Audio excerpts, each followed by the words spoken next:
Dude, you were mentioning off air about alleviating trauma through your balls. Yes. How is that done? Yes. Okay. So I have a method. So before we talk about creating a safe space, right? Our psyche, our mind, inadvertently does not want to feel things. This is really important, guys. Mason, my grandma.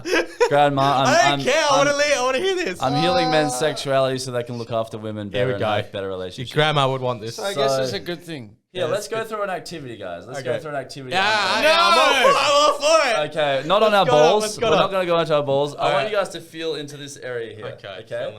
But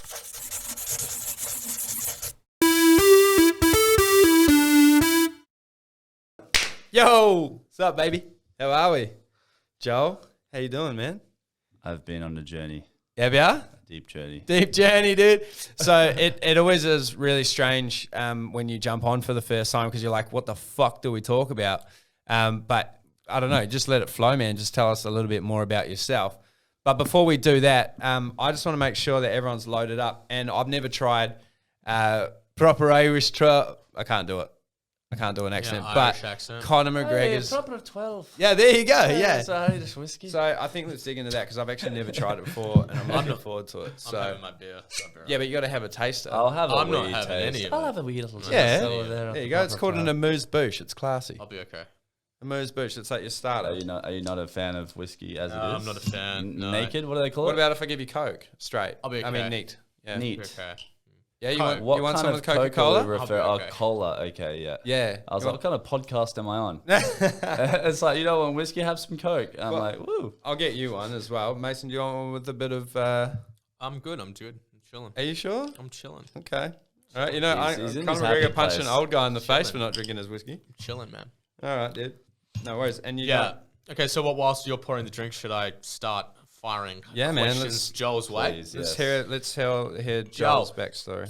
For a complete random stranger that met you on the side of the street, how would you introduce yourself, man? Like, what do you do? How's life going? All that kind of stuff. Yeah. So I'm in an industry that is a little bit of a niche. So it's called men's work, meaning I work with men. There you go, brother. And that can look like a... Cheers, brother. Thanks. Cheers. That can look like a whole host of things, but generally I help men feel less stuck and more alive, more connected to themselves so they can have, better emotional health, better relationships, a deeper sense of purpose. Yep. Just so they can lead better lives. So I'm a coach in that space. Okay. So that's interesting. So how many men do you think are unaware that really need it? I mean, I would say the vast majority of men, unfortunately, and that's a big reason I do this work because I examine men as a whole and men are very disconnected from their emotions. Right. And they have a lot of addiction, a lot of what I call numbing mechanisms or avoidance mechanisms, such as drinking in different ways. So they don't have to feel their emotions because we've grown up in a time where there's a lot of cultural stigma to be sensitive or to feel its weakness. And that shuts down a huge part of a male. So, in this space, because it's a business, I really very much see how confronting it is to talk about this stuff with men because it's like, oh, I don't want to go there. So, So just on that, what's your thoughts on being stoic as a guy? Like, are you counter to a person being kind of like silent, like stoically masculine and just like resilient and like really grounded? Do you get what I'm saying? Yeah, you're more pro diving into a form of an emotional intelligence. And for the people that don't know what Yes. stoic is, the Stoics. It was a Jason. philosophy. Yeah. Jason knows a bit more. Yeah. No, I haven't dived deeply into it myself, but I guess most men see being stoic as I see it as being almost slightly detached in a sense, but there's a strength within that because from that place you can make rational decisions and be a bit of a rock. That's a gross under explanation of it. I have no general rules for people. So in some situations that is probably the best thing to do. When we talk about responsibility as a man, I literally break down the word your ability to respond. And that's different to being reactive. So some people, they're so emotionally underdeveloped or unintelligent that a situation happens outside of them and they react to that situation. Okay. Therefore, they have no power. So can you give an example? So someone might say something and you feel insecure, so you get pissed off and make yourself feel bigger. You know, like when men feel small, they like to make themselves look big. So when you're saying a woman says you have a small penis and you say, no, I don't. Yeah, or if some guy like challenges you intellectually and you're like, whoa, and all of a sudden you become bigger. You do that all the time, bro. You do that. You're like, where's your degree, bro? Your dad will be so proud. I know you don't say it, but you say it with your eyes sometimes. My eyes. No, I'm just fucking with About my it. degree. No. Degrees, Yeah, plural. degrees. Oh, yeah. Well, I'm studying my second. But yeah, no. So is a huge part of being emotionally aware of your own circumstances. Is a huge part of that, Joel, about being like unreactive to external forces that might kind of tamper with your own emotional well-being. Yes. So if you're reactive, you've already lost power. You don't have any presence to be able to be like, okay, this is what I'm feeling, and then be able to make a choice as to how you're feeling. So it helps to understand that emotions, really they do three things. They're signaling something to you. So if you're sad, it's, this situation, I don't like it, so I'm sad. So a lot of people, they suppress their sadness and they're at a job they don't like, but then because they're suppressing this very important emotion, then they don't have enough information to be able to make a good decision. Okay. So even negative emotions serve you. They signal something to people around you, right? Okay. So, yeah, oh shit, negative emotions are positive. Yeah, 100%. Yeah. That's why, you can call them negative and positive because some of them feel negative and some of them feel positive, but they're all feedback systems. If you've cleaned them up, if we have like stuff going on, then they might not serve us, and you might just have like emotions that don't really suit popping up in situations where they don't. So then emotions also signal to people around us. So if I look sad and I'm in a healthy community, people are going to support me. So emotions have that role, and often they can compel an action. So for example, if I feel joy, I might want to laugh. Okay. So emotions are extremely useful when they're working well and when we have a healthy relationship with them. When we suppress some and deliberately try and numb them and avoid them and move towards others, we've kind of, in a way, stunted or gotten in the way of that system that has made us the most dominant species on the planet through our tribal nature and so social. So there's nothing inherently wrong with them. It's just how you even have your own emotional responsibility, I guess, how you respond to your own emotions and make sense of them, because we're not really taught how to make sense of them. I call our society emotionally phobic, meaning we have a general fear of emotions. So when in doubt, we would rather not feel than feel. Yeah. When shit hits the fan, we would prefer to not deal with the problem straight away. Yeah, and that. So how does it help dealing with the problem? I mean, you're in reality, right? The moment you avoid anything, you don't have power. Okay. So it's like the person who's sad at their job, if they just do that for the rest of their life, are they going to have a happy life? Okay. Do you know what I mean? It's like you can still make the choice to be at that job given everything else in your life, but you have to have all of your feedback available to you. Otherwise, what is aiding you in making decisions as a human being? You're slicing off a really important part of information. Right. Okay. So for people that are kind of watching and it does sound more complicated, if you were to oversimplify what it is that you do, that's my cat. Hello, cat. Hello, princess. Hey, sweetie. So if you're to oversimplify that to someone that doesn't quite understand it, because a lot of logical thinkers will find that really hard to comprehend. Yes, yeah. Because I think there was a big sense of masculinity that was embedded in us from so many years of social acceptance of men have to carry their, how would I explain it? They have to carry their stoicism throughout their family to keep everyone confident and their ability to be able to provide and succeed, which is extremely attractive as well. So if you aren't that, it's extremely unattractive. So I guess what you're kind of saying is you're teaching a balance for people to be happy and understand their own emotions whilst holding their alpha male or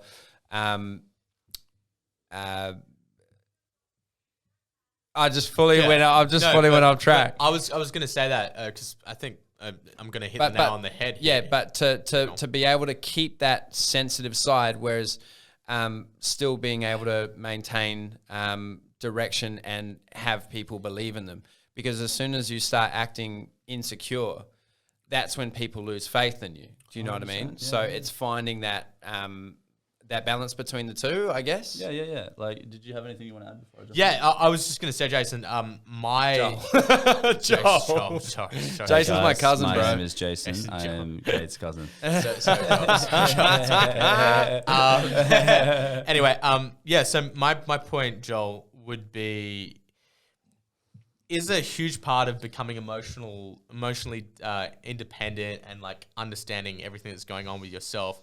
Is a large part of that to do with just like empathizing with the opposite sex, because Kay brings out like a good example of being like the alpha male, which is in popular culture. Out now? Is that because I've got my chest hair? It's in popular culture that kind of like brings to mind like an image of a guy that doesn't necessarily kind of like overindulge emotionally. Yes. So that's like stereotypically not very masculine. Yes. So is it more about empathy or? No, it is about connection with self, because if you think about the greatest men in history, they had a big burning desire to create something, and the way emotions work, when you tend to numb the negative ones, you're also numbing out the positive ones. So you could place this kind of pseudo image out that you're alpha, but the true alpha is so deeply connected to his inner passion and inner fire. They're like, imagine if my family got killed. It would hurt me so badly. I don't deny that hurt, but I could turn that into a passion that can move a nation. And so it's the man who is deeply in touch with them, but sensitive doesn't imply weak. If you think of the word literally sense, you're connected to your senses. It's how you then choose to work with your senses. Do you become a victim to the feeling, or do you become the victor using the feeling? So you can be deeply connected to your emotions and use them as fuel, as opposed to using them as something that's in the way. It's not in the way, it is part of the way, because it's what creates the coloring of your life. Otherwise it's black and white, and then what's the point? Yeah. So is it counseling? Do you sit down with men and talk them through this kind of stuff? Is it kind of like being with a shrink, or? It's very multimodality. So when I look at a person, there's so many layers, right? It's not just our head. Like, we want to connect, we want to have our purpose, we want to understand ourselves, we want to have a good time. So depending on what the individual is not doing well or what's in their way, I use different techniques. So some stuff is helping them make sense of themselves, challenging them, because we're in a culture where we're so avoidant of being wrong, or, everyone gets a consolation prize. So everyone's so sensitive, politically correctness is up in the air. Like, people aren't willing just to be challenged. So they've kind of been underfathered in a sense. There's not this stern, very masculine energy being, hey, you're full of shit. So sometimes I need to do that. Other times, bringing to their attention things they're not aware of, because our mind naturally avoids things that it doesn't want to see. Do you know what I mean? We don't want to admit to ourselves how much we suck at something, or if we have an addiction or something like that. So there's a lot of stuff that we do via talking, but then there is a lot of what we call somatic work. Somatic meaning the body, to help them release trapped emotions out of the body. So like, is that breath work? Yeah, breath work. Shadows. Yeah, all that kind of stuff. So it really depends on what the blockage is. Like, for example, and this is, this, you could call this entering the realm of woo, but if you think about the face, right, when we have rage, which is a very primitive emotion, we want to, so when you do like trigger pointing and body work through the jaw, you can release rage through the jaw. Yeah, so there's like different parts of the body that store different feelings. And literally, like in one of my sessions with my guys, I had them look at each other and get a gauge of how comfortable they felt with one another. We released the rage, and then they did it again, and they felt way more comfortable, because there wasn't this suppressed kind of feeling lingering in the the of their reality. So you physically, like, are you, 100%. You poke it, poking their face. Yeah, you're poking. They poke their own faces. But so isn't that annoyance? Is that No, because it would make you angry, because isn't not rage. You got to remember. That would piss me off, though. It would call it. That's rage, getting pissed off. We can do it later after we can have like a post. Let them touch your face. I know, but is that like an authentic emotion? It is. I wouldn't call that an emotion. So if we think about the most primitive things, rage is like, okay, I'm backed into a corner, I'll murder you. Yeah. So it's like it's a survival threat, and like rage, fear, and shame correlate with fight, flight, or freeze, which are like the most primitive parts of our nervous system that keep us alive. So often there's the talk stuff, but depending on what's in the way, I focus on what's in the way instead of just like trying to get someone to think positively. That doesn't help if your body makes you feel shit. So I've actually done your course. Sure. Well, yeah, I've done your course, which was called Evolve Brotherhood. So shout out to that. You can find Joel on Facebook. Instagram preferred. Instagram preferred, yeah, because I met you through a friend of a friend, which ironically we became friends. It's actually, no, I met you. I just met you, dude. Wasn't through a friend, but still it was fun. But yeah, so basically I want to talk about the course because I reckon it's interesting. The concepts and ideas, which we could have an 8-hour podcast on just challenging. Let's do it. Yeah. No. He loves it. Otherwise I get buried into this whiskey and I'll be 8 hours later going to pick me up off the floor with a spatula. How do you feel about the whiskey, by the way? I'm about to try it now. Yeah, go on. All right, we got it. Try it. So this is Straight how, whiskey. This is how we release emotions. On No, the podcast. this is what men do. Watch. Yeah. I think it's gonna get better. I think it's gonna get. I'm not gonna say it's bad. I was like looking for like a little like whoop, and it was kind of like nice, but there wasn't a little punch there. I like it. I really like it. It's smooth, but it's not like something grabbing me. You know, like I dig it. I love it, man. Like, to be fair, a lot of people have kind of thought it wasn't good whiskey, but I like good whiskey. I like good cognac, and I think it's a great whiskey. I'm just going to go out and say it. I like Proper 12. So if he wants to sponsor me, do it. He is selling it, guys. Do not trust him. I dig it, man. I think it's good. He's putting the facade on that he cares about people's feelings so he can sell whiskey. I just want to sell myself some whiskey, bro, so I can drink it all the time. So I did one of your courses, and I felt very comfortable in some of the exercises, like the wrestling. It was light sparring. Rough out. I felt very comfortable there. I also felt very comfortable when a man was like, you put us face to face and you made us stare at each other in the eyes. No, seriously, it's very intimidating. I was very comfortable with that. What was the purpose behind that? What do you have to do? Hold on, we'll go to that. Okay. But sorry.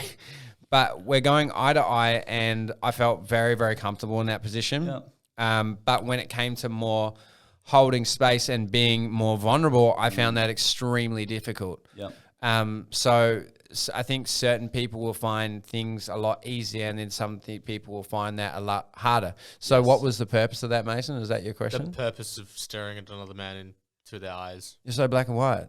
Explain. But what's the point? It's what am I getting out of it? Too cynical, dude. First of all, there's genuine intimacy with another human being, which is one of the most beautiful things we have in our experience. On a friendship level, yeah, I'm kidding. Yeah, like imagine if I was going into business with you and you can't look me in the eyes. I get that. Do you know what I mean? So wait, is the point of it to kind of like get people to actually have good to feel connected? How often do you get to? How often do you get to look another dude straight in the eyes for 5 minutes straight? Without a facade. When I'm having a conversation, your masks. though. Yeah, not like an intense staring. So if you imagine you take the words away, because we have so many ways to avoid intimacy, right? We have our intellect, we have our facial expression. When you strip all that away, it's just you and another human being. Yeah. And in that space, a lot can come up. People can get very emotional. And what about people that feel really uncomfortable and have anxiety? Yeah. So now they're forced to stare at another man in the eyes. I remember I was looking at Theo and he was looking me right in the eyes and he's a very big, powerful man. But he was looking going,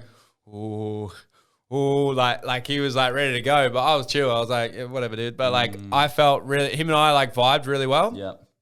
I actually really like that guy. He does sports massages as well. Did you guys I'd kiss him if I had to. Yeah, hell yeah. That is in the round 2 of the program, guys. Well, you actually have to kiss a dude? No. Oh, I was going to say, I was like, I missed that If you're part. really comfortable with another man, you're going to kiss him. You want to be a man, you got to learn to love a man. But yeah, I mean, I felt pretty comfortable in that situation. But I think it was, him and I were both, it was a feeling of intimidation, but mutual respect, which I liked. Yes. But a lot of people don't experience. I experience that all the time with like the training that I do and stuff. So I'm that's not really a big thing. But when it comes to someone with massive social anxiety, to look at someone else in the eyes and just going like, and there's just someone there that's so comfortable in that situation, like just looking them right in the eyes, and then they got to feel that feeling of insecurity, and then they learn to feel comfort. And then be more, the only way you get better in certain situations, it's like jiu-jitsu, is by doing it. It's life, man. You know what I mean? Intimacy's been so stripped out of life that I just give people a big dose of connection. And it's like, if they don't do well in it, cool, we know where you're at. If Yep. you do well and get something from it, cool, you've progressed. It's not like I never try and spoon feed the guys. I just put them into a situation and see if they sink or swim. But ultimately, the intention is to get them more connected to themselves, whether that's through another person, whether that's through an experience. And what do you think the benefits are? Do you think it builds confidence? I think, the more you know yourself, I use the word connected to yourself. So we're talking about empathy, like, empathy goes a long way in business with women, but most people don't have empathy for themselves. So how can you go out into the world confidently if you don't have a really clear idea of what the fuck you are, what you want? So I'm sorry to pull you up, but please, empathy. What do you mean?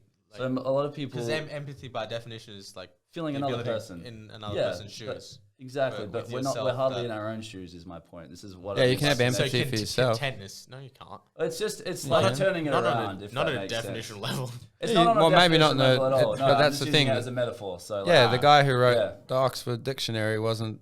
He was probably an academic. He wasn't much of a. No, I know, but there's probably a. I'm gonna write a book about every single fucking word. Exactly. It's probably a better word. He was probably trying to hide from himself, bro. The guy that wrote the dictionary is literally like, I'm gonna write every fucking word in this book. What you're saying is correct. I'm just saying, like, by putting yourself in a situation. I can understand what you're saying. So general level of contentness with yourself. Yeah, I get that. Connection to your own emotional feedback system. Sure. So by learning that through others, you can learn that with yourself. That's where confidence comes from. Like I always say, if a man doesn't know his weaknesses, he's going to be more indecisive than the guy that does. Because when you know yourself fully, you can make better decisions from a more aware place. Yeah.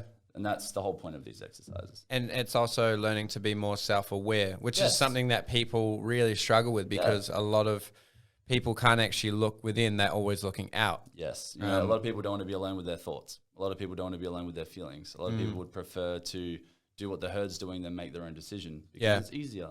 So of course, I put people in situations that they shouldn't really be hard, but they are because we've been deconditioned to connecting with ourselves. Yeah. Okay. Cool. So in the course, I just laugh. I would laugh if I had to do that. Look at another person in the eyes. How long do you have to do it for? It's a few minutes, and then there's some very vulnerable questions. Oh, okay. Yeah. All right. Well, I might be okay with that. It depends on the context. Like, if you wanted to be there, what are you running away from? Yeah. I'm not running away from anything. I'm just trying. Do you want a hug? Because I've always had good social communication skills. I've always been able to look at someone directly in the eye and talk like that. Yeah. So, and I've never been really socially anxious. So I'm just trying to see what I would get out of it. Can I speak into that? Because go on. This is where most people are at. There's nothing wrong, so why would I look for more? But the way I see the world, I'm like, who has said that where society is at is the human potential? Yeah. So I look at the normal, and I think the normal is low, and I look at outliers, and I think they're normal. You know, monks who don't have to sleep. I hardly have to sleep. I can sleep like 2 or 3 hours a night. What? Yeah. So I've achieved a lot of these things because instead of looking at the normal as normal, I see the normal as unprogressed, and I see the elite outliers and the top people as what's probably normal. 2 hours a night.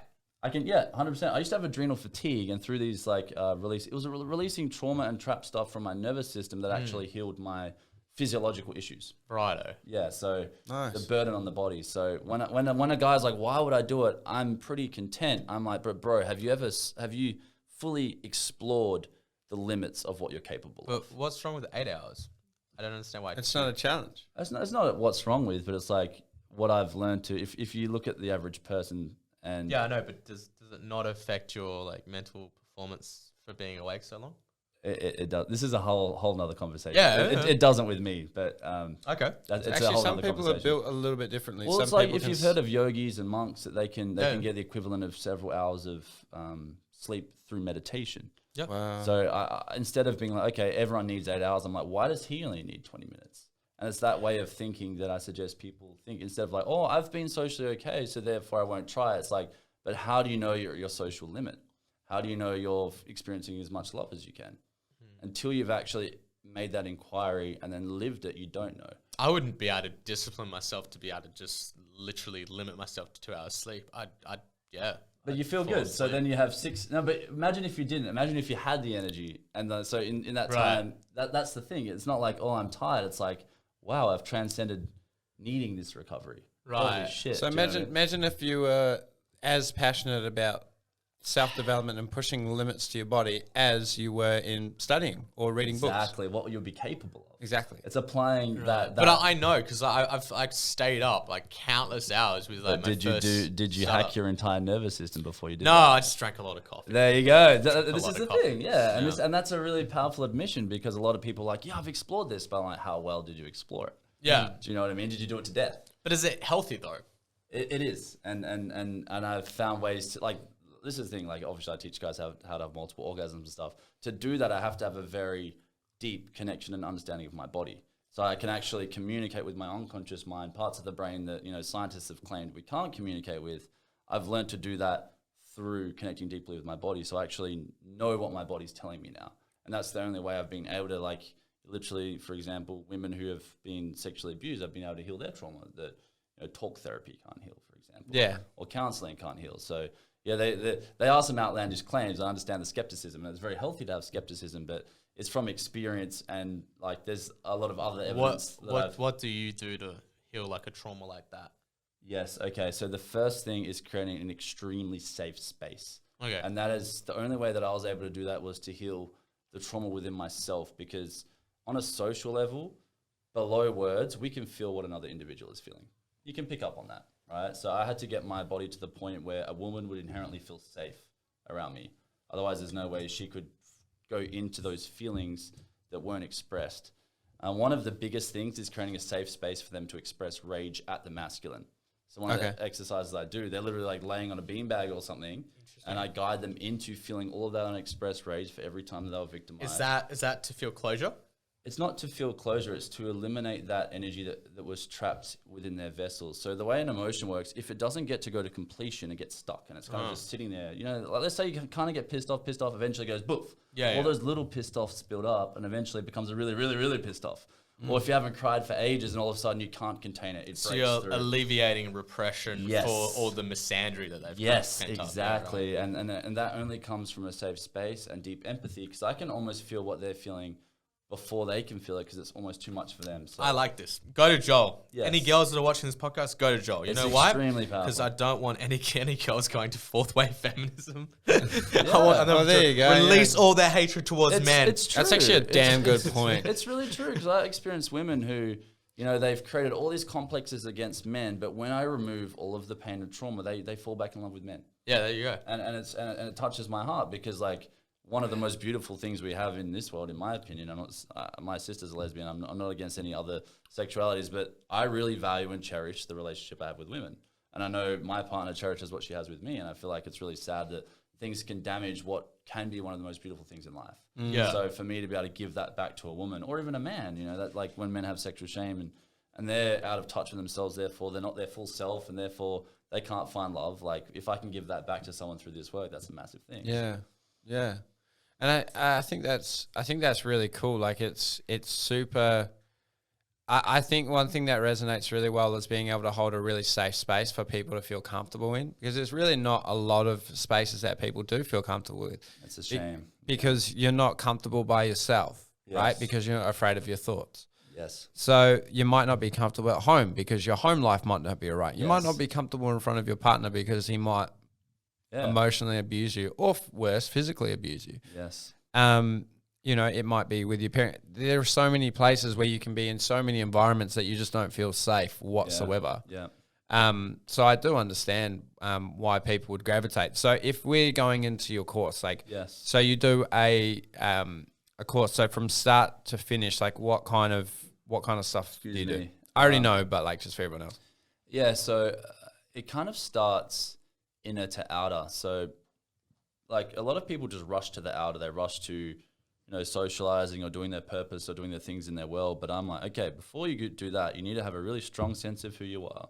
You know, to have a strong sense of how you aren't honest with yourself through, these complexes that take us out of, how do I explain this in a good way? So we have a lot of ways that we betray ourselves consciously or otherwise that take us off our path.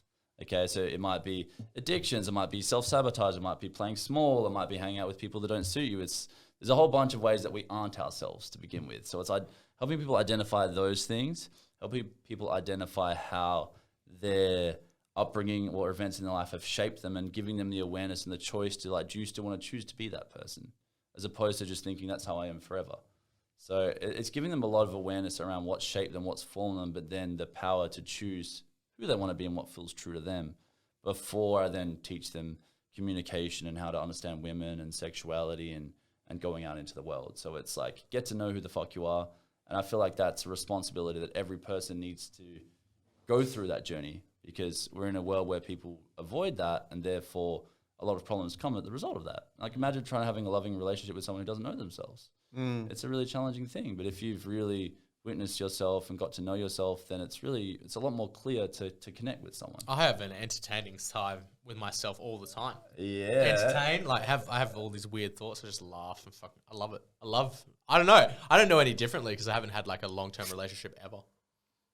We'll have to get him in the course, guys. Yeah, you have to try get the him in the course. course. No, but I'm kind of like, I'm like Charlie Harper from 2.5 Men. So I'm a bit of a, drug addict. Bit of a hoe, not a drug. You're a bit of a hoe. We'll see once you open your heart up. We'll see what happens. We'll see where that About 3 years ago, not so much now. Yeah, maybe that comes from. I can sense a heart in there. Every man has a heart in there. A heart. One of the best things. One of the best things that I ever did for myself is to kind of understand that there is no shame in being who you are.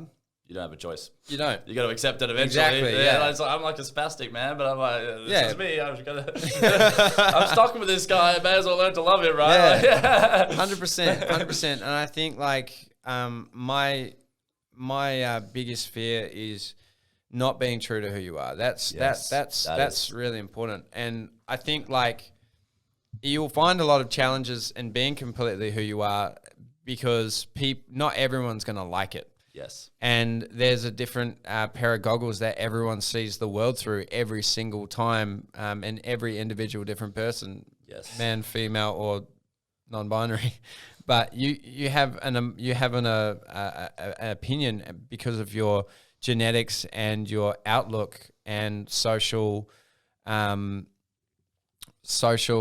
interactions with your environment. So everyone sees it through a different mirror. So when you're 100% yourself, not everyone's going to like it, bro.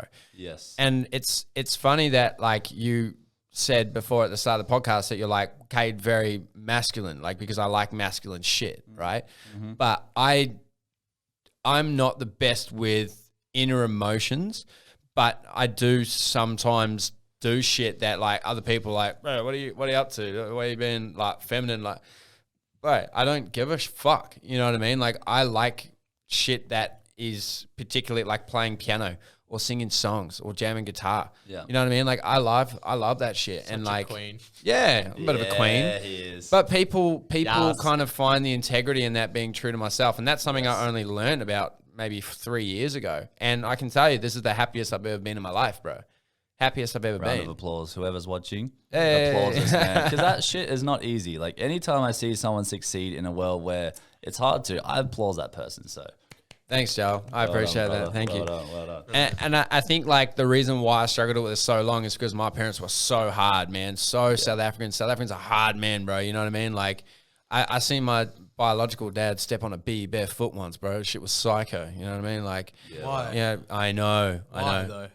I don't know. He was Was he smoking in a front of cigarette and he people? walked by. There was a bee there and he just squashed it and then carried on walking. No, there was Did no he have, audience. Did he have like, it's a bare feet? Bare feet, squashed the bee, yeah. I know, right? What a sick fuck. Moron. Your rational mind's like, what is that? Yeah. Yeah, what is this going on here? It's like, this is going to hurt. This is going to hurt, but you're going to die. Yeah. So, yeah, I mean, like, I've kind of gelled in that, man. And, like, sorry. That's like the picture of, like, masculinity. Smoking a cigarette and killing a bee. Killing a bee. It's Guys, like, I'm it played out officially a so little comically. bitch. I'm not a man It anymore. just played out comically in my mind. I'm like, got this cartoon character going on. I'm like, The what end is of the going ciggy's on? like burning down. Who's like, you want to be a real man? He's trying to be a great father to Cade, right? Yeah, but he's so masculine. He finds it so hard to emotionally connect with me that he just doesn't say anything. He's just like, wait, this is the same man. I think you've told this story before. This is the same man that had like surgeries without antiseptic. And stuff. Yeah. This guy's crazy. So my dad had his teeth kicked out from competitive fighting. Yeah. Wow. So my mum, when they were together, he has a plate to put his he didn't have a plate yet. He had a tooth that had fallen out, and my mum thought it'd be funny to hide the tooth. Now my dad was really, really like good looking, and like he was just like Andrew Wilkie, man. Like he was just like the dude, you know what I mean, Jack the lad. So he didn't want to not have a tooth, so he was fucking freaking out, and she thought it was the funniest thing. This guy grabs the tooth and gets a thing of super glue and super glues his teeth back in and was like, yep, that'll never happen again. So we had to go to Thailand. Like 20 years later, I met up with him in Thailand, bro. These people don't sound real. I need to meet your folks. Bro, like when you meet him, you're like, oh, yeah. I do as well. Yeah, when you meet him, you're like, no. There's like masculinity. Sounds like a Seinfeld episode, like something Kramer would do. No, honestly, there's masculinity and then there's Cade's dad. Like this man takes it to another level. It's one of those outliers I was talking about. Like kind of psychotic. Yeah. You know what I mean? Yeah, like yeah. I've only seen him cry a little bit once in my whole life, one time. And it was like a stream of tear, just one tear, and then just pure anger. Because someone, one of his best friends, someone that was really close to him, was murdered. And I was trying to get him to talk about it, and he was just like, we're going to kill that motherfucker. Like, and just a slight, but just... If I pause there, remember earlier I said like one thing men, they don't want to feel small, so they feel big, right? So in that moment, instead of allowing himself to feel sadness, he felt anger. That's a very common thing that men do. Yeah. So that's a prime example of it. It's like, I would hate to admit weakness, therefore we create It's what I also call a pride. secondary emotion. Yeah, I'd rather feel big. I'd rather look big. So then that comes online at the same time from our identity. But he's also quite a funny guy. So Another dodging mechanism, right? Yeah, but very, very funny. So like every time we talk, it'll be a joke. You know what I mean? So like if I call him up, and this is and to go back to that Thailand story, this is a guy that when he got that super glued tooth, when he got it removed, he's held against like drugs and anesthetics and shit. So he actually didn't take the anesthetics, and he actually helped the doctor remove his fucking tooth because the guy was so worried about hurting him. He's just not like all there. Yeah. But he was just like, my aunties and stuff just knew him as just, he just used to starch people in bars and shit, right? And it was quite funny because every time I'll talk to him, I'll be like, hey, Dad, how's it going? He'll be like, hello, my little princess. How are you? How's Daddy's little sausage? Like, and he will just take the piss. But when he sees me, he'll give me a big hug and then like hold my face and then just like kiss my face like over and over and over again. So he's kind of humorous in the fact that he's feminine, which is actually kind of like me. Which is weird, but it's funny how that works. But I can actually be vulnerable with people, whereas he can't.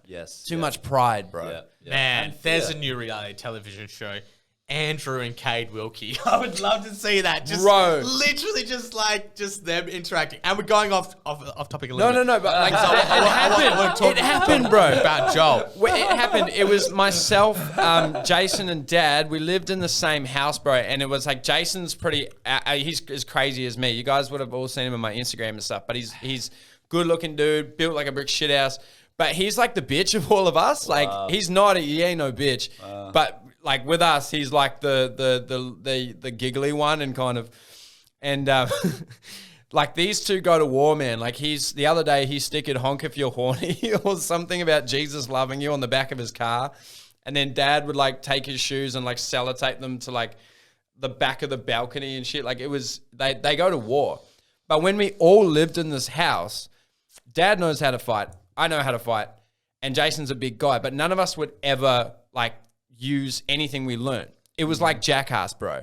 So we would wake up in the morning. I remember, bro, it was insane. You'd wake up in the morning and you just hear this yelling, and then they would be arguing about something, and then I would walk into the kitchen and Dad's opening up the fridge and Jason would come and run in and like just drop his pants. So just his balls and dick hanging out.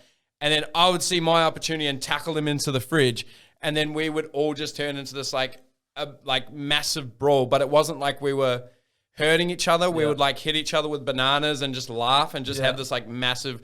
But that's kind of how we communicated, bro. That's your way to connect. That's our way of communicating. That's our way of talking. Fantasies. But it's weird.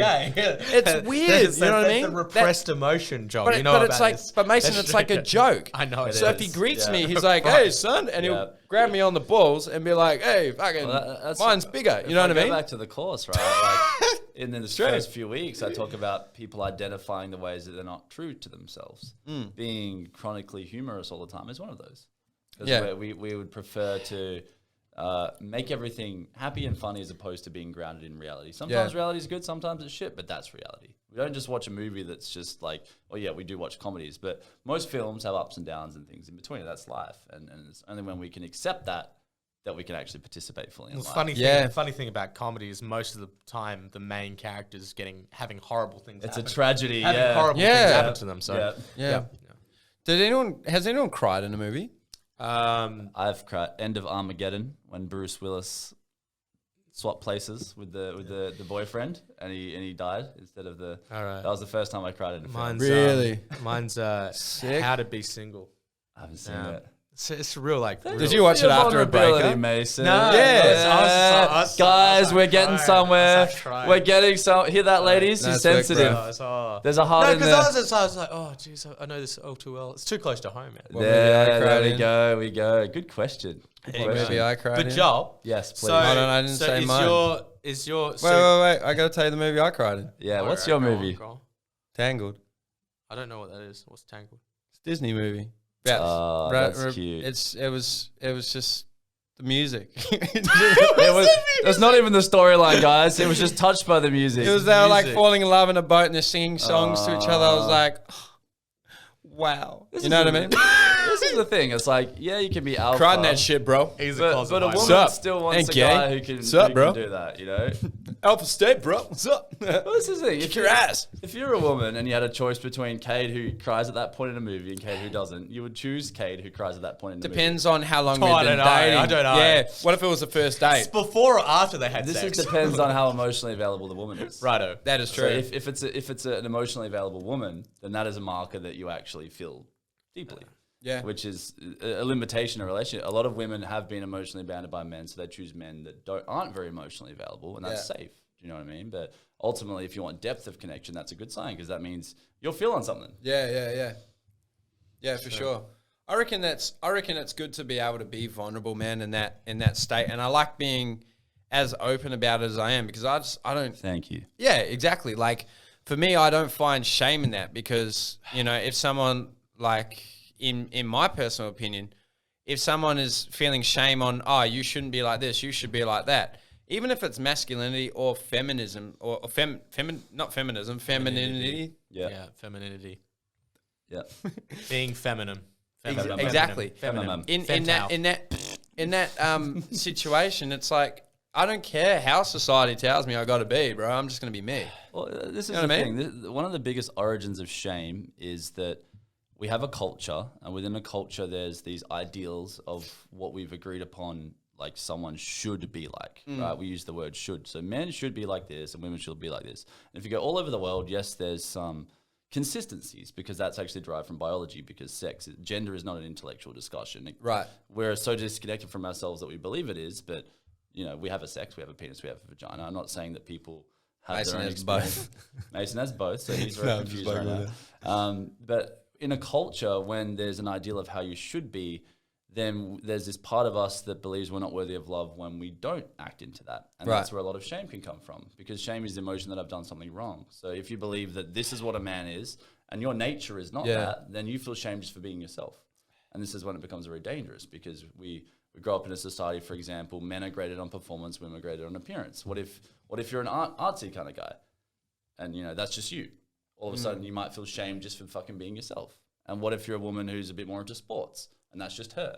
And then all of a sudden, she feels shame because it doesn't fit the mold. So a lot of shame is a lot of it derives from our comparison to this unspoken thing that we've all agreed upon, but we haven't really challenged, which is culture. Yeah. And I also think that if you're kind of looking for deeper relationships with people, Yes.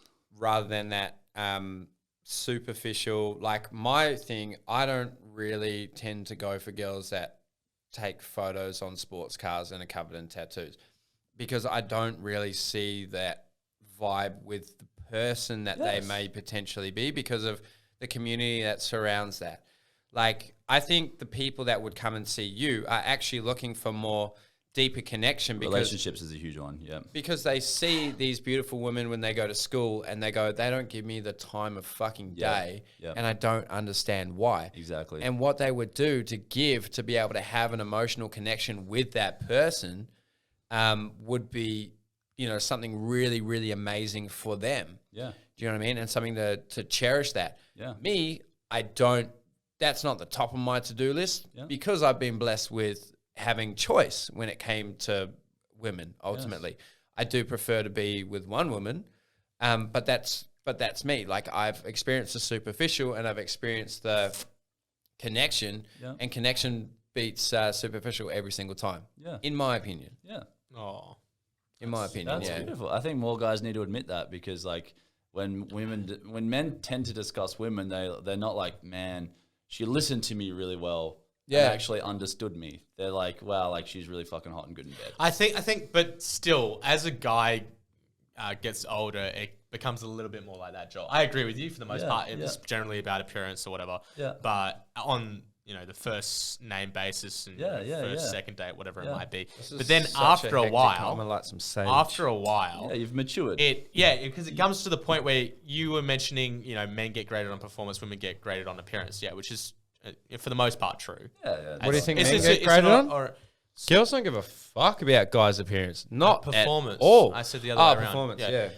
Performance, But my point here would be is that, like, for me personally, like, if a girl's got nothing to say for herself, like no personality, then I'm just not interested. Do you know what I mean? I agree. I don't care if she has like a high status job or anything like that. Yeah. I think it's funny. It's funny though, because with your work with guys getting involved in relationships and stuff, do you find that men shy away from women with like high status jobs because they feel like emasculated? Demasculated. It depends. When you are yourself, and when I say you are yourself, it means you're not trying to maintain this identity to make you feel good about yourself. Right. When I get to the guys to the point when they are themselves, that shit doesn't matter anymore. Okay. Because at the end of the day, it's like, do I feel a connection with her? Do we have a mutual understanding? Is the sex good? Do you know what I mean? But if you're busy trying to maintain a social identity, that's when you can feel emasculated, because you're attaching your masculinity to your identity. Yeah. If her identity is bigger than yours, then you're kind of losing like a proverbial dick measuring contest with a woman. Yeah. Whereas if your masculinity is centered just within yourself, like, this is where I'm at. Yeah. You know. Yeah. Then it doesn't Unless matter. You're a boy toy. If you're a boy toy, they're like, oh, fuck it. Yes. And then it may come into, you know, if we talk about polarity, like if a woman is really being masculine to make that money, then you may not feel masculine relatively to her because she's so masculine to make that money, and then there might not be a healthy relationship. I always found it weird when people go on about the fact that being disagreeable, like, I agree with it in part, you know, being disagreeable is a masculine attribute. Like, I don't know. I reckon you can disagree. Do you know what I mean? Like, when it comes to negotiating with like higher pay and stuff like that, women can be disagreeable. Who gives a shit? Women have masculine qualities. So many disagreeables. Yeah, but they can have masculine qualities. But for example, if we use... But I don't think that's gendered. Do you get what I'm saying? Yes, like, and no, and we can go into that more. But like, if you examine like the hormones, like, you know, when someone has more testosterone in them and they're more amped up, they're less likely to be agreeable. So when we come to these, they can seem binary, but they've been derived from biology, and then we're just using that language to describe attributes within people, if that makes sense. So, like if you're having a really good sexual connection with a woman, she's actually more submissive, and that's what makes it more beautiful. She kind of lets you take the lead, or you take the lead, and that's what creates a good dynamic. If she was being disagreeable in that moment, she wouldn't be as feminine, if that makes sense. No. So like, yeah, that makes sense. Yeah. Unless you like that kind of thing. Yeah, and there's a place for that too. If there's a place for that too. Not for me, but some people. Some people. Yeah. Come on, baby. And this is the thing, because we have this, like, you know, this... Take me. That would be my... Grandma. Sorry, Grandma. I love you, Grandma. Jesus, your grandson bro. is so beautiful. That was a typo. I said Christmas time south. I like Christmas. I like Christmas. I don't care. Yeah, no. The sage is getting to me. Nice. Nice sage. Good sage moment. No, but like I think that I think you're right. I think my biggest vulnerability would be to let a girl demasculine me. It's emasculate. There's no such thing as demasculate. You're just saying that because Can I I tell corrected you your It's about word emasculate, before. isn't it? It's emasculate. Emasculate. Yeah. Is it? emasculate, Yes. Yeah. Yes. Because I tried to correct you before, now you came back at me with another correction. Because no, it's emasculate. It's not demasculate. It's emasculate, but we understand. We understand. you. Demasculine. I don't know. Can I tell you one of Doesn't the first time I spoke to a men's coach? This is actually what got me into men's work. So I was with my partner. We broke up, but we were together for 3.5 years at the time. Yeah. And things weren't working well. Like there wasn't like a healthy polarity in the sense that I wasn't really masculine, she wasn't really feminine. We were kind of just best friends, and like I didn't really have like a strong masculine role model growing up. I had like my dad worked a lot. I had a mum and 2 older sisters, so I was quite like a soft, airy, fairy guy, right? So I didn't really know how to provide that to her, and she was the opposite. She was quite having to hold herself, so she was like that. Anyway, we had a break. In that break, I reached out to a men's coach in America, and I was too ashamed to talk to anyone in my personal life about the problems I was experiencing, because I didn't want to admit that I didn't feel like a man, right? Yeah. And I didn't feel like the men around me, they'd never ever expressed a single emotion. So I'm like, what would they know? They're probably going to judge me. So I felt too afraid and too ashamed. You can talk to me, bro. Just saying. Dang, at the time you didn't exist, big boy. All right. This is before I did any of this stuff. Yeah. Anyway, so I paid $500 to have 3 phone calls with this guy in America. And the first activity he made me do was the shadow activity I did with you. And it was like, okay, write down 5 things that you don't think you are. And like, I wrote pathetic. And I wrote weak, and he's like, okay, tell me how you're pathetic. And he made me face that part of myself. He made me face well and truly that in some ways I am. And can I learn to love that part of myself? And the whole point of that, once you have like a whole perception of self, instead of trying to avoid the fact that sometimes you might feel pathetic, it's like, can I accept and love that part of myself? If I can, then no one else can judge that and take that away from me. What did you hear testimonials, or were you looking at? Yeah, website? he was on a Did you read podcast. He was on a men's work podcast. $500 for 3 phone calls. It changed my life. How long were these phone calls? 90-minute phone calls. All right, thank God. But this is the thing with value. Still like, though, that's good. That's good bank. Well, Yeah, because you could have got the wrong dude, eh? He was very intelligent. Imagine that, eh? Just get the wrong dude. Just I like, wouldn't even have chosen a guy if I didn't. what you need to get is a haircut, bro. That's the first thing you need to do. Then you need to go out. That's what some guys do, man. They teach you game. They don't teach you how to connect with yourself. They teach you like. That's a topic. I don't like that shit. That don't either. game shit. Yeah. Like Mystery Method. The guy that wrote that book. Neil Strauss. Neil Strauss, bro. I think like I had a friend promote Neil Strauss, and I was like, dude, he's a loser. Like, what's wrong with it?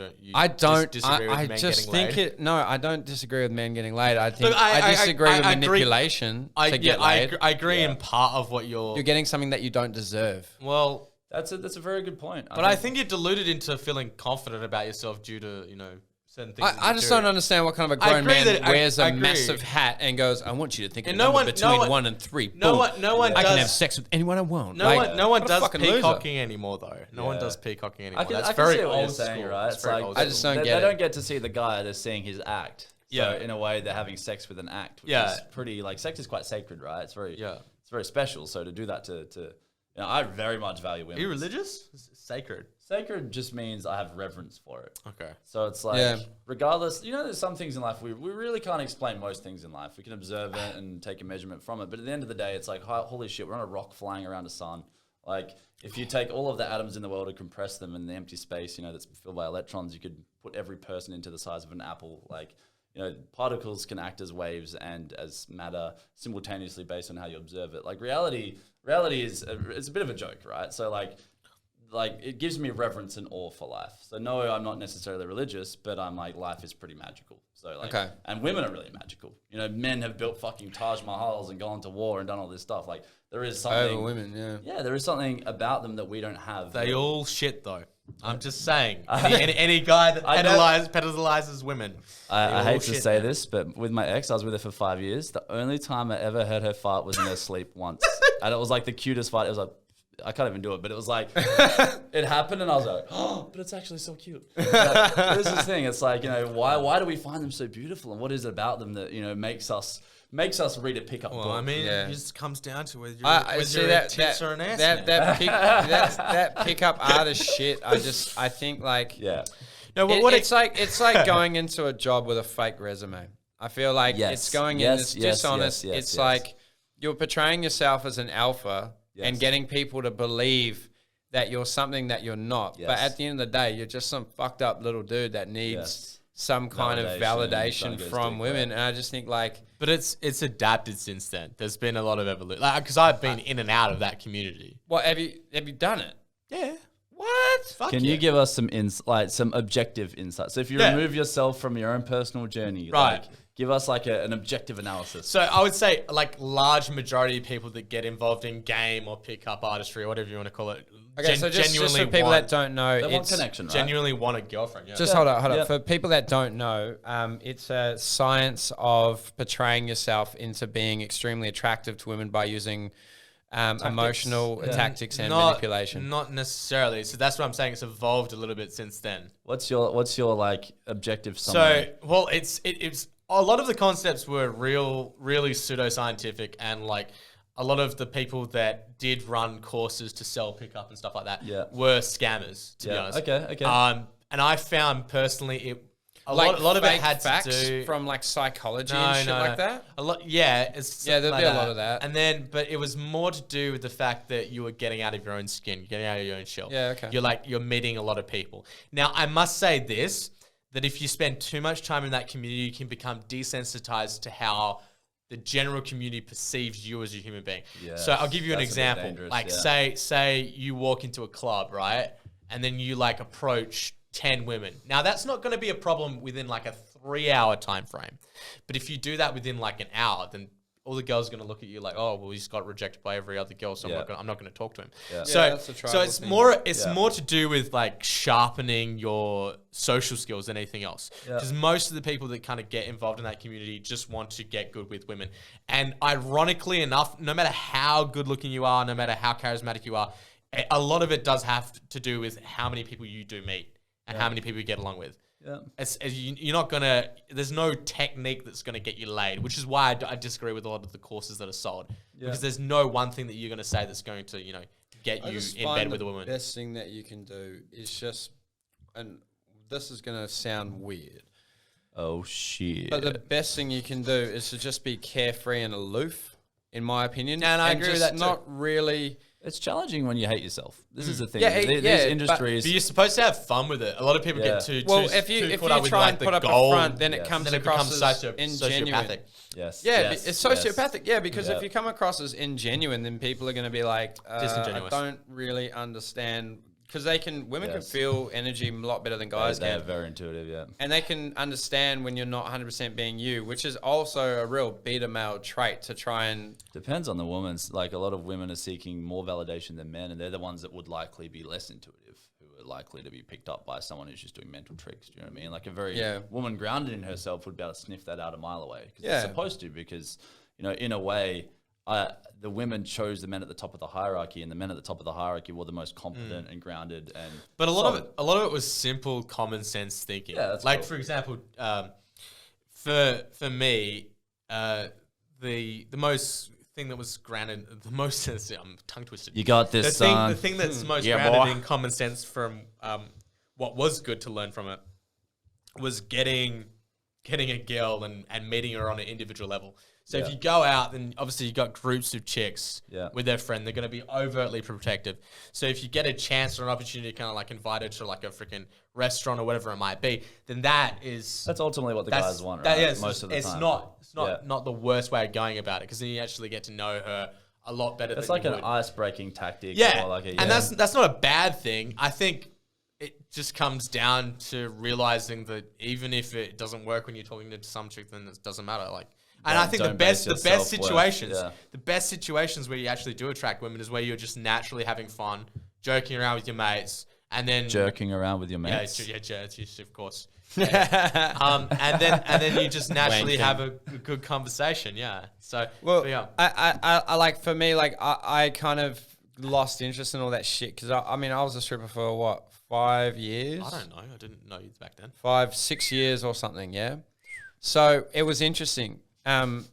it's a hierarchy thing, right? It's a tribal thing, because what I found interesting is if you were on a stage this big, no one would jump on the stage. But if we ever did a performance where it was on the floor, women would find it okay to come and interrupt the show, which is really, really crazy. Yeah. So I would walk in and people would, like, a few girls would just have this look on like, oh my God, who the fuck do you think you are? Of course, yeah. And they would do that. But then when all the other women would scream and they would okay go to crazy, scream. then they'd be like, oh, no, I liked him first. I swear to God. Like, you know what I mean? Like, Because your identity morphs away. You can hide within yeah, the but crowd. it's like a thing where everyone goes, oh, that's an alpha. And then everyone's brains just go triggered into like, we want that. Yeah. It's a Even though that pre-selection. person could be a male stripper that works on his body all the time, but lives in his mum's garage and smokes weed all day. Like, and like for me, like I look back on that time in my life and I'm like, oh God, like I look back on that and I'm like, why? Like, I guess I did it for more money and validation and heaps of sex with heaps of beautiful women. But then I realized a lot of those women were really shallow. Yeah. And they would say shit that was so stupid that it would make me uncomfortable. Wow. You know what I mean? Like, so I would be in, like, Poor lying girls. next. No, but I'd be lying. listening to this podcast. No, but I mean it. I thought I loved him. You were But the I one. mean it. You're like, Yeah, I you're feel lying you, in bro. bed and they go, so like, your name's like so funny. And I'm like, oh, what the fuck am I doing here, bro? Love And that. I just I've never can't, been one of those girls. I can't Never been with an A-grade fathom good that time in my life because I'm like, that was just selling myself my short. Yeah. So, I mean, a lot of people at the time were like, yeah, bro, that's so sick, man. Yeah, I would never have the confidence to do that, bro. That's Yeah. crazy, bro. Heaps of chicks. Delta Seed. Like, you know what I mean? Like, that for me was cool at the time, but I was 22. Yep. You know, but 22. but now, like, I look back on those videos and those times and like the drugs and the sex and like in a nightclub and the floor is sticky and Sorry, then Grandma. everyone's Sorry, Grandma. no, she knows. She knows. But look, and everyone's having those like such shallow moments and shit, and I just think like it's just so shit. Yeah. You know what I mean? And it makes me embarrassed. Yeah. Not so much when I did it in my late 20s. Your name is pretty funny.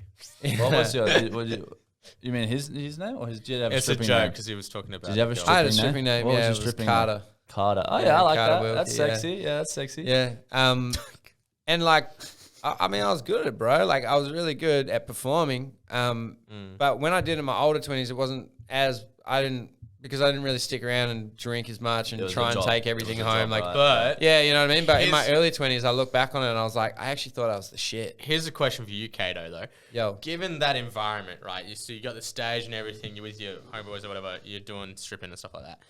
Now, given that you're highlighted in that moment, would you say that the fact that you're highlighted to other women in that environment because of what you're doing is inherently maybe like a not manipulation, but perhaps like, oh my God, look at this guy. Yeah. You know, do you know what I mean? And As here's in like an something isolated a situation where you could be more exposed to more women versus like. Here's not. something really interesting because I see the egos that come through with the new guys, and I haven't lost my youth just yet, bro. You know what I mean? Like if I wanted to put back on the boots or the thong, I could do it. Yeah. Maybe I'd have to go to the gym for a little Girls, if we get 1,000 likes on this video, Please don't bit. break the song. I could still do it, bro. But in saying that, the new guys that come through with the ego and the attitude, I'm like, well, I mean, I can only assume just by the shit they post. And I remember what it was like in that period of time. You literally thought you were the shit. Yeah. But here's the most interesting thing. Doing that made me worse with women than I was when I was like from 18 to 20 and like clubbing and shit and actually going out and meeting people. You're in a false reality. Exactly. And This it is what actually people struggle with, it yeah. actually makes you more insecure because you're more chasing compliments than you are actually having an engaging Being a conversation. real human being. Like Yeah. if I was to be the person that I am now and be single, I'd be dynamite because I would actually pick out the ones I don't want to talk to. And I would have amazing conversations with people that I really enjoy, and people would find the transparency But in it's that and never go, going "Fuck to yeah, happen. It's never going that's to sick." happen. No, because you're a taken man. I'm a taken man, so it wouldn't Back happen. off, But ladies. Thumbs down for the fact that he's taken. 1,000 thumbs down. Jeez. but the difference between that Praise Jesus. and stripping was so different you know, and I look back on myself back then through that men's health program and everything we've been talking about that, and I just think, you poor young man. Yeah, that's it. That's what most young men are at. But that's because they're not initiated. Like, if a young guy... that young man was hurting. Yeah, the young man and if he had other good men around him, that would be like, bro, what the fuck are you doing?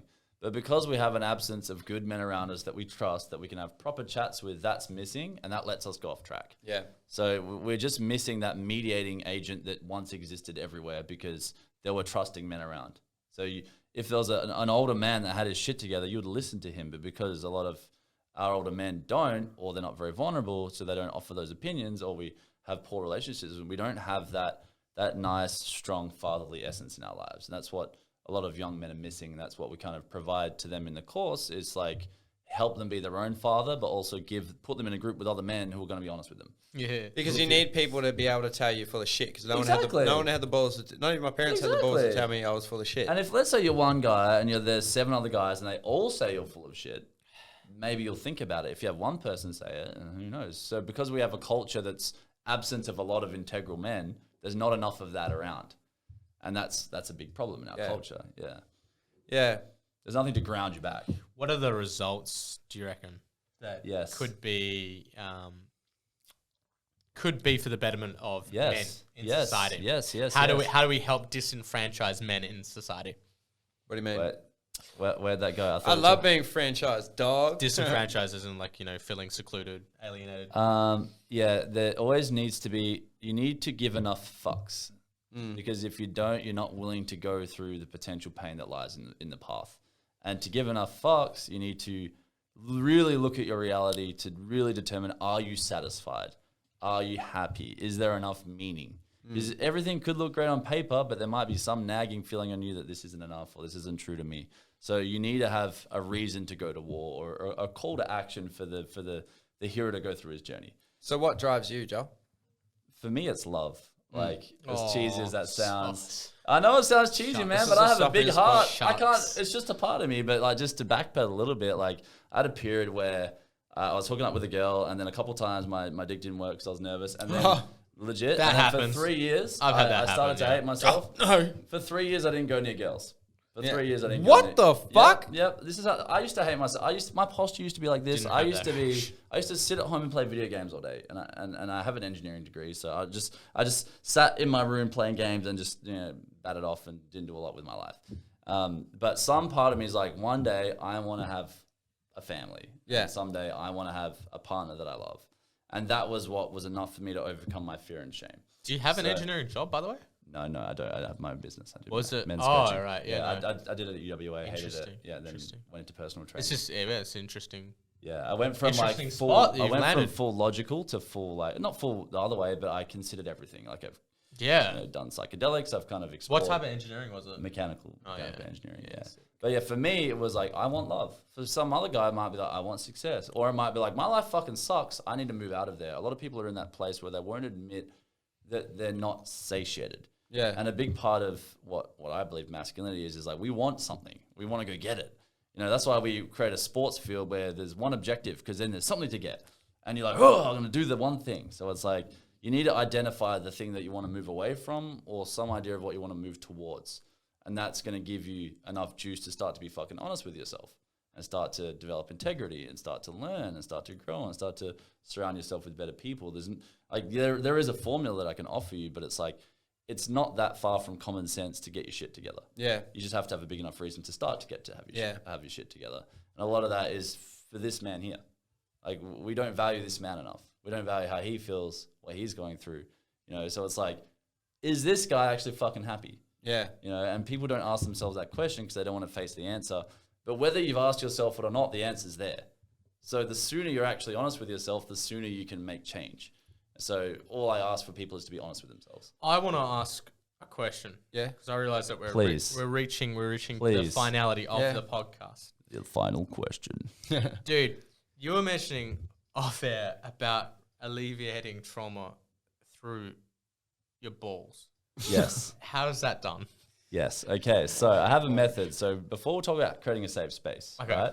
Our psyche, our mind, inadvertently does not want to feel things. this is really important, guys. Mason, my grandma.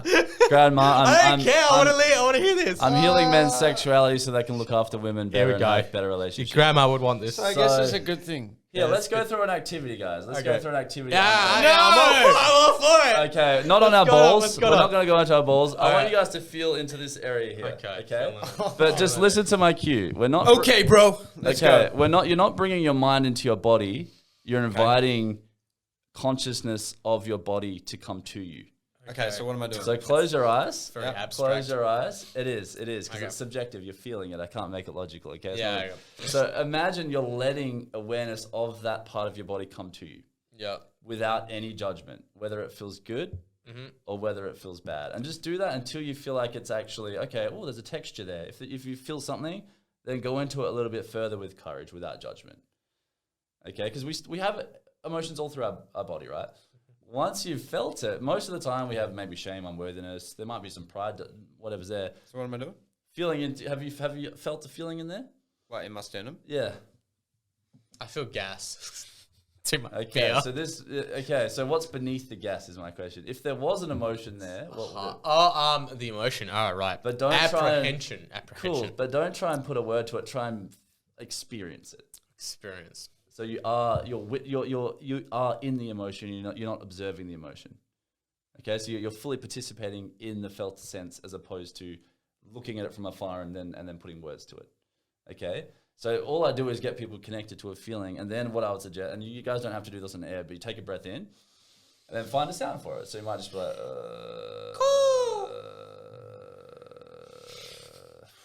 and then can you let it out? So obviously he's a little uncomfortable, but we didn't create a safe space. Do you know what I mean? So that's a lot to ask of someone.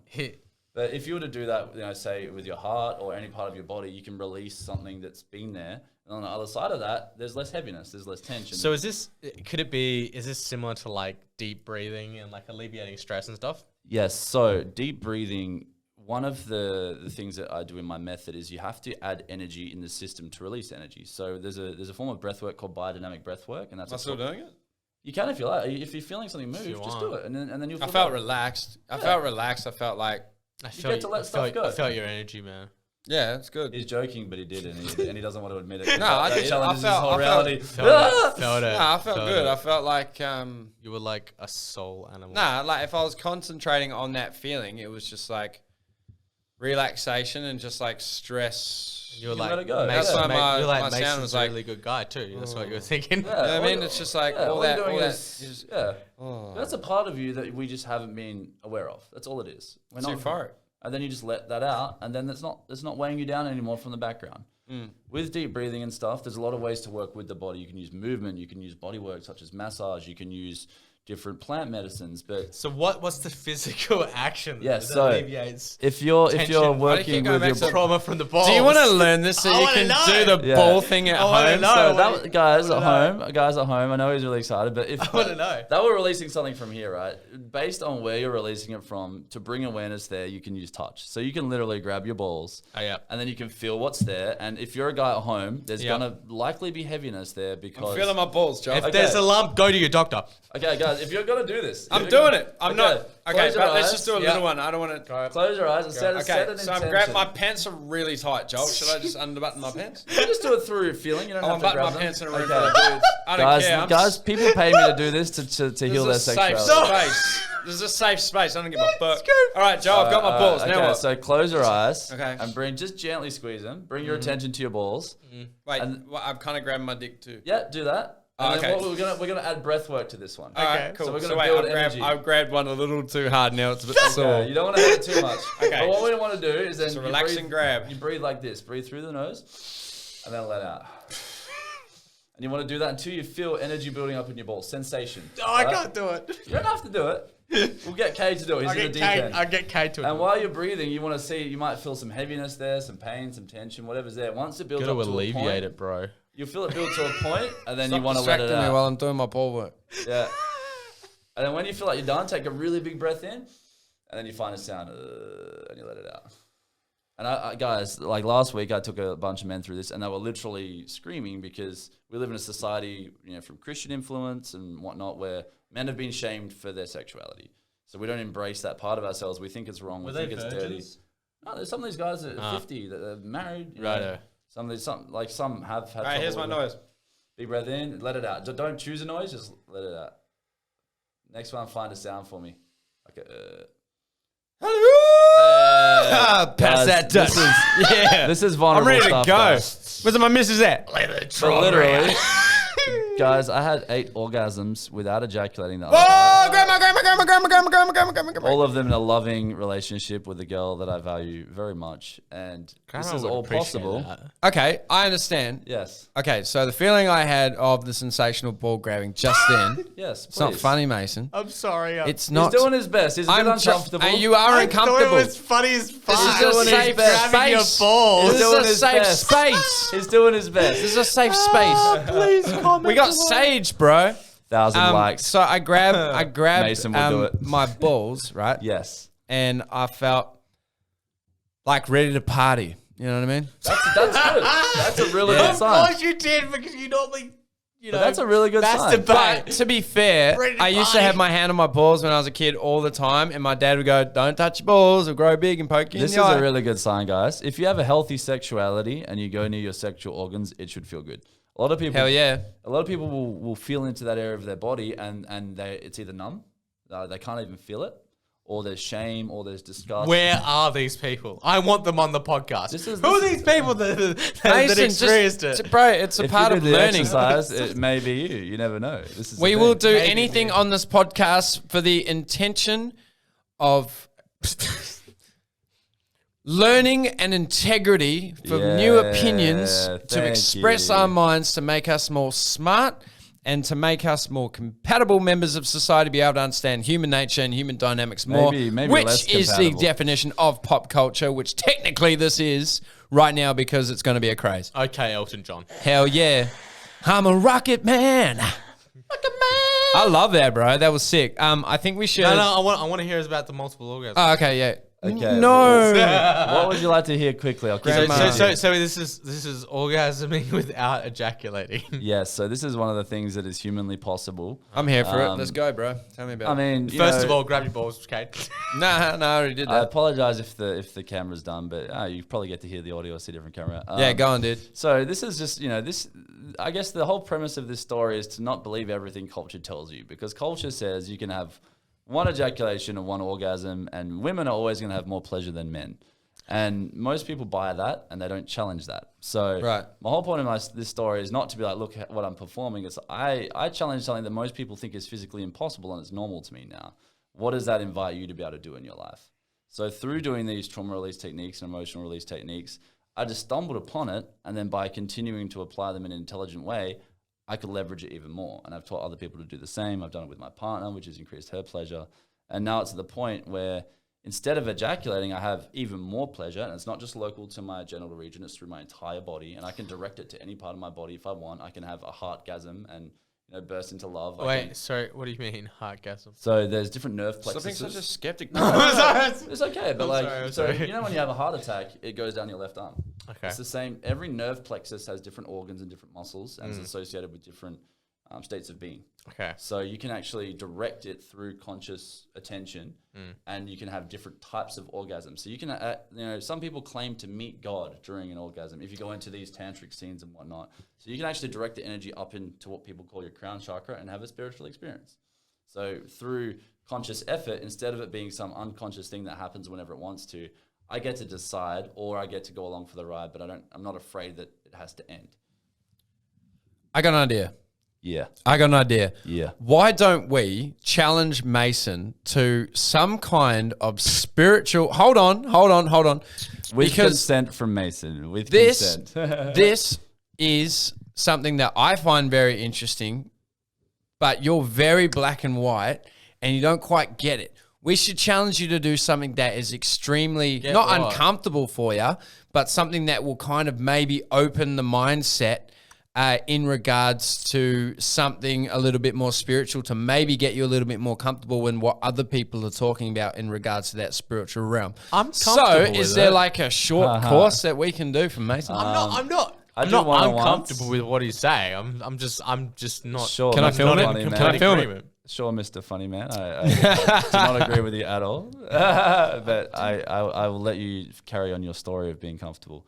It's up to him. Oh! This is why men need to sharpen men. Is this a comfortable person, guys? I mean, it doesn't matter that he's uncomfortable. This is uncomfortable stuff to talk about. It is uncomfortable stuff. I don't judge you. I can admit that I'm a little one. Yeah, and you guys don't need to be comfortable. I'm actually pretty comfortable. This is like my favorite place. It's my Yeah, house. multiple orgasms. Yo, I'm going to cut it right there, man, because my grandma has probably seen enough.